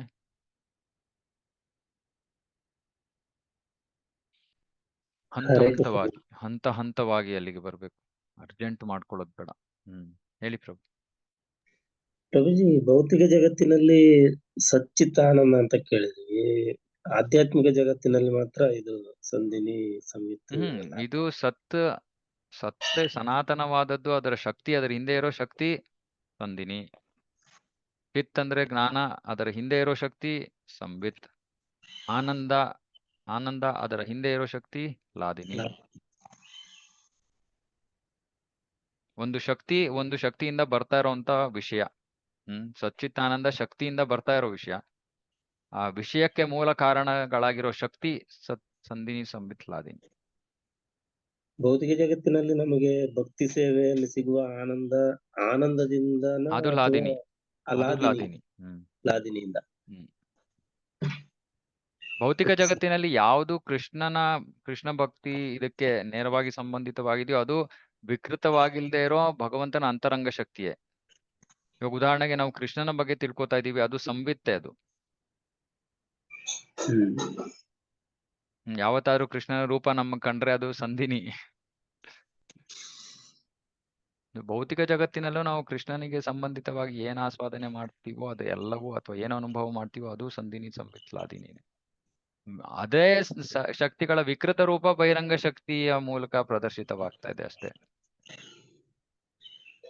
ಬಹಿರಂಗ ಶಕ್ತಿಯೇ ಅಂತರಂಗ ಶಕ್ತಿಯ ವಿಸ್ತರಣೆ ಭೌತಿಕ ಜಗತ್ತಿನಲ್ಲಿ. ಹಾಗಾಗಿ ಸಂವಿತ್ ಸಂಧಿನಿ ಲಾದಿನಿನೂ ಕೂಡ ವಿಕೃತವಾಗಿ ಇಲ್ಲಿ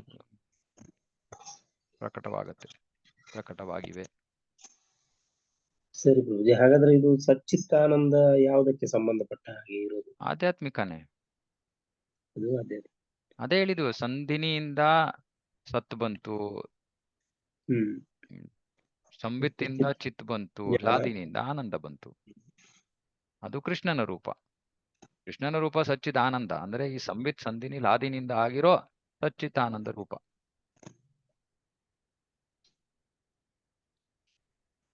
ಆ ಶಕ್ತಿಗಳಿಂದ ಬಂದಿರೋದು ಅಂತ ನಾವು ಹೇಳಿದ್ವಲ್ಲ. ಕೃಷ್ಣನ ರೂಪ ಸಂಧಿನಿ ಶಕ್ತಿಯಿಂದ ಬಂದಿರೋದು, ಅದಕ್ಕೆ ಸತ್ ಅಂತ ಕರೀತಾರೆ. ಆ ರೀತಿ. ಸರಿ, ಹರೇ ಕೃಷ್ಣ. ಓಕೆ, ಹರೇ ಕೃಷ್ಣ. ಮುಗ್ಸೋಣ. ಈ ಚೈತನ್ಯ ಚರಿತಾಮೃತ ಕಿ ಜಯ, ಜಗದ್ಗುರು ಶ್ರೀಲ ಪ್ರಭುಪಾದ್ ಕಿ ಜಯ. ವಾಂಛಾಕಲ್ಪತರುಭ್ಯಶ್ಚ ಕೃಪಾ ಸಿಂಧುಭ್ಯೋ ಪತಿತಾನಾಂ ಪಾವನೇಭ್ಯೋ ವೈಷ್ಣವೇಭ್ಯೋ ನಮೋ ನಮಃ. ಹರೇ ಕೃಷ್ಣ. ಹರೇ ಕೃಷ್ಣ. ಬಹು ದಂಡೋತ್ ಪ್ರಣಾಮ.